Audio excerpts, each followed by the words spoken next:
자, 여러분 안녕하십니까? 자, 이번 시간에는요, 오늘 치러진 24년도 7급 국가직 공무원 시험 문제를 간단하게 살펴보도록 하겠습니다. 시험에 대한 자세한 해설은요, 제가 따로 찍어가지고 올려드릴 테니까 여러분들 그때 보시고, 원래는 이제 휴대폰으로 짧게 그냥 총평이나 그냥 한 2, 3분 할까 이렇게 했는데, 이렇게 그냥 문제를 그래도 같이 한번 보시는 게 나을 것 같아서요. 오늘 꼭 시험 보신 분뿐만 아니라 내년에 대비하시거나 하시는 분들도 그냥 문제 스타일은 간단하게 그냥 같이 보는 게 좋을 것 같아서 이렇게 좀 마련을 했습니다. 자, 출제 경향만 한번 점검을 해볼게요. 다들 좋아하네요. 여러분들의 모습인 것 같습니다. 자, 문제 스타일에서요, 언제나 이제 경작 문제는 계산 문제가 얼마나 있는가가 중요하거든요. 그래서 계산 문제를 한번 볼게요. 한 문제, 두 문제, 세 문제, 네 문제, 5개, 6개, 7개, 그 다음에 8개, 9개, 10개, 11개, 12개, 13개. 뭐 요 정도. 이것도 계산 문제로 숫자 들어가니까 넣을게요. 그래서 문제를 보시면 계산 문제가 한 13개 나오는 거니까 25문제 중에서 한 절반은 계산 문제다 보시면 되겠습니다. 그럼 이제 전략을 어떻게 짜셔야 되냐면 여러분들께서는 요 앞에 보면 늘 그렇듯이 계산 문제가 좀 약간 길어지고 있습니다. 만만치 않습니다. 그래서 이렇게 말 문제 중에서 역시 빠르게 그냥 답을 찾아 나가셔야 될 거예요. 이런 것들 시장 실패라든가 경합성, 배제성 이런 것도 과거에 기출 나온 적이 있는데 가볍게 푸는 거잖아. 이런 걸 10초 컷, 5초 컷으로 하신 다음에 그 남는 시간을 당연히 계산 문제에다가 할애하실 필요가 있습니다. 오케이? 그래서 첫 번째 기억하실 거는 계산 문제가 역시 한 절반 정도 나오는구나. 그래서 이게 점수에서는 계산 문제를 얼마나 실수하지 않고 당황하지 않는가. 그게 제일 중요하다라는 걸 알 수가 있고요. 그 다음 이제 미시경제와 거시경제 나와 있는데 그것도 대략 미시경제가 대략 한 12문제 절반쯤이라 보시면 돼. 거시가 13문제. 국제경제를 뭐 따로 분류하시기도 하는데 그냥 미시, 거시 그냥 이렇게만 보시고요. 국제경제학 파트는 국제무역은 미시에 넣으시고 국제금융은 거시에 넣으시면 반반. 그러니까 12문제, 13문제, 13문제, 12문제 이렇게 된다라고 생각을 하시면 되겠습니다. 난이도는 어떤가 하면 제가 봤을 때 시험에서는요. 실수도 있습니다. 그래서 난이도는 언제나 예년과 비슷한 난이도다 이렇게 얘기하면 될 것 같고요. 엄청 복잡하지 않는 이상 그리고 실수만 좀 안 하시면 될 것 같고 제가 봤을 땐 늘상 한 2개 정도 기준으로 해서 뭐 이내로 틀리면 좋고 뭐 한두 개, 뭐 두세 개 요 정도로 선방하시면 그래도 무난하지 않을까. 이왕이면 경작에 좀 전략 과목 하시는 분들은 더 잘 보셨으면 좋겠고요. 간단하게만 보시도록 할게요. 나중에 여기서 다시 제가 해설은 하도록 합시다. 자, 요거는 한계 생산물과 요소 가격 관련해서 나타내는 뭐 콥더글라스 생산함수를 보여주고 있죠. 그래서 뭐 어렵지 않게 보셨을 것 같고 경제 정책과 관련한 시차 문제입니다. 내부 시차, 외부 시차, 내부 시차의 뭐 인식 시차랑 그 다음에 그 안에 실행 시차가 있다. 뭐 그런 것들 정리하시면 될 것 같고요. 뭐 안정화 장치와 관련해서 얘기하고 있죠. 어렵지는 않은 것 같습니다. 자, 토빈의 Q와 관련해 가지고요. 이거는 저쪽 금융 주식시장까지 우리가 포함을 시켜 가지고 하는데 1보다 클 때 투자를 늘린다. 요것도 크게 어렵진 않습니다. 다음 요게 이제 문장으로 표현되어 있는데요. 거기 보시면은 가나다와 관련한 총 저축이 어떻게 되는가 해가지고 저축과 여기 재정수지 관련해서 Y는 CIG 저축과 투자 특히 요 저축에는 민간 저축과 정부 저축 같이 있는 그 그림을 통해서 표현하면 되는 것 같은데 어렵지는 않은데 그래도 약간 박스형으로 해서 체크하는 그런 문제인 것 같습니다. 그 다음 5번에서도 보시면요. 여기 보시면 화폐 유통 속도라는 게 들어오게 되면 화폐 수량설이라는 MV는 PY 교환 방정식 있잖아요. 그걸 변화율로 나타내서 계산하는 건데 이것도 뭐 가벼운 문제로 쉽게 자주 출제됐으니까 푸셨을 거라고 생각됩니다. 그 다음 6번은요. 노동과 자본의 한계 생산이 이렇게 주어져 있고 현재 생산량을 유지하기 위해서 장기적으로 어떻게 해야 되는가 해가지고 등량 곡선 MRTS랑 R분의 W 이용해서 푸는 거죠. 그래서 뭐 이것도 어렵지 않습니다. 자, 7번 복잡. 이거는 사실 어려운 문제에 속한다라고 봐야 돼요. 근데 요거는 우리가 꾸르노 복점을 중심으로 해서 반응 곡선 구하는 거. 여기서는 담합을 통해 가지고 독점 기업처럼 행동한 다음에 반띵하는 거잖아요. 그러니까 사실 이런 것들에 대해서는 연습이 많이 되어 있었을 것이라고 생각해서 그래서 좀 약간 할만하다라고 보시면 될 것 같습니다.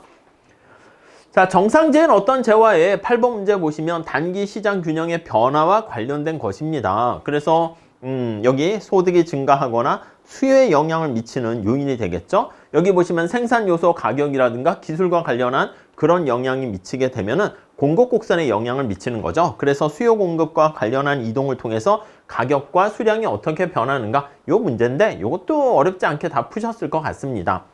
자, 요거는요, 우리 생산 가능 인구와 경제 활동 인구가 일정한 안정적인 상태에서 자연 실업률, 여기 취업한 사람과 실업자들이 서로 왔다 갔다 해서 밸런스가 유지된 그런 것들이 자연 실업률이죠. 정상 상태라고 합니다. 그래서 구직률과 이직률을 가지고 우리가 얘기하는 거죠. 어렵지 않죠? 그래서 그 뭐 해설을 다시 하도록 할게요. 문제 스타일만 잠깐 보시면 될 것 같습니다.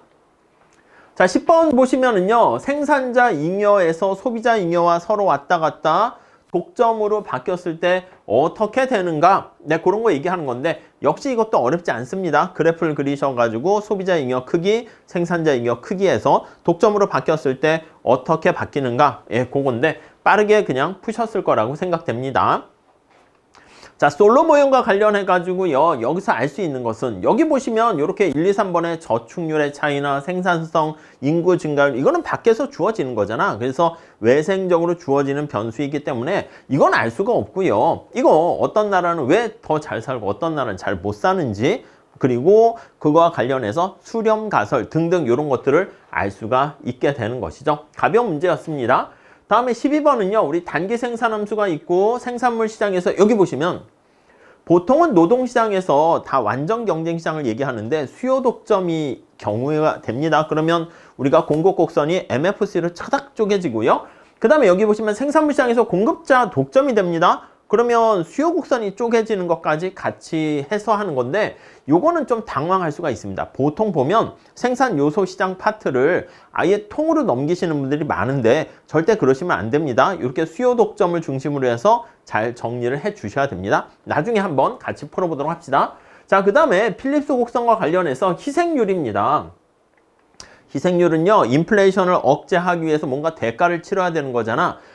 실업률이 증가하고 GDP가 감소하는 건데 점진주의 전략과 콜드 터키 전략 두 가지가 있습니다. 근데 보통 우리가 합리적 기대하에서 정부가 발표를 하고 정부를 믿고 미리 공제하고 믿고 그렇게 되면 콜드 터키 전략이 거의 희생 비율을 제로로 하면서 물가를 낮출 수 있다. 거기에 초점 맞춰서 보시면 될 것 같습니다. 어려운 문제는 아니었던 것 같습니다.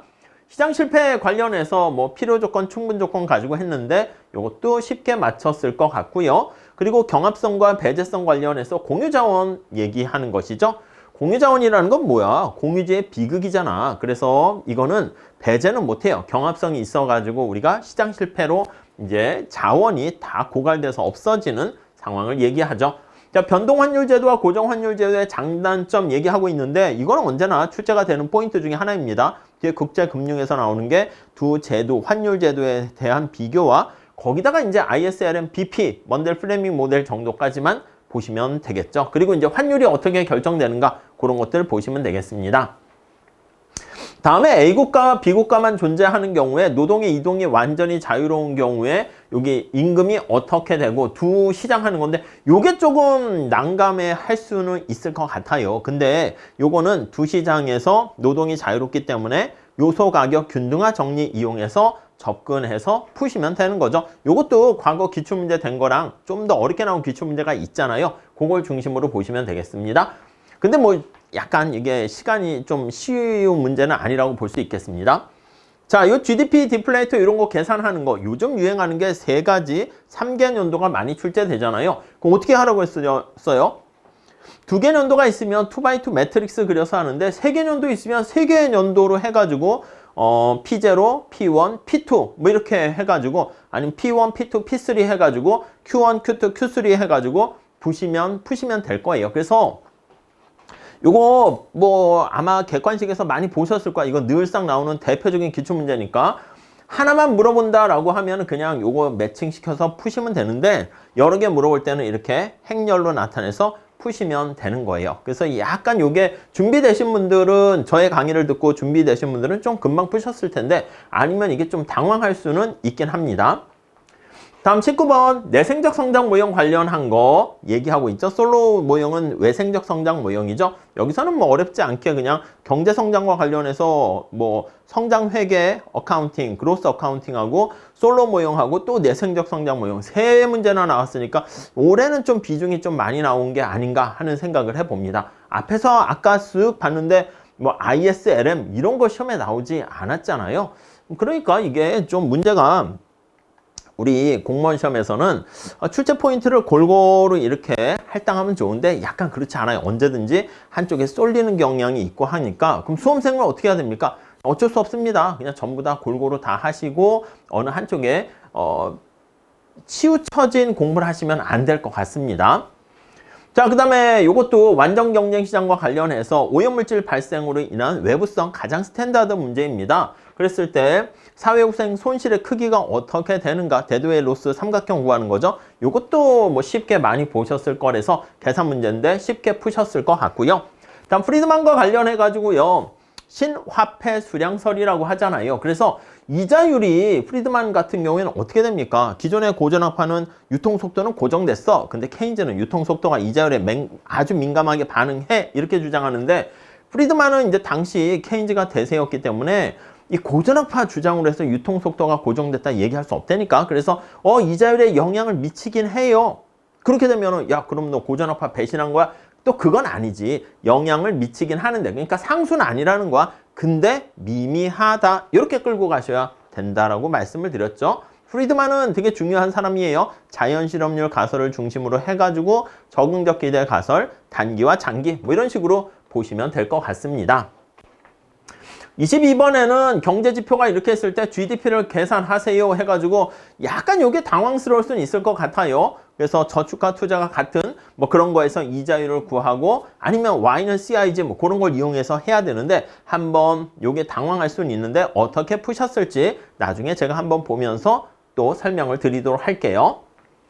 자, 23번 문제는요. 우리가 다공장 독점이라고 생각하시면 되겠죠. 공장이 2개 있을 때 생산량을 하나 이렇게 생산을 해야 됩니다. 그때 비용 극소화하는 방법은 한계 비용이 같을 때입니다. 그래서 MCA와 MCB가 같을 때 그게 또 MR하고 같아야 되는 거죠. 요거 MR 하게 되면은 요거 생산하게 되는 거 계산해서 보시면 될 거예요. 그래서 요거는 그래서 여기서 끝에 생산량을 구하는 게 아니라 얼마나 또 비용이 절감되는가. 그래서 그거 각각 총 비용이 최소가 될 때랑 같이 비교하세요 하는 건데 약간 어렵진 않은데 그래도 약간 당황할 수는 있을 것 같습니다. 다음 24번은요.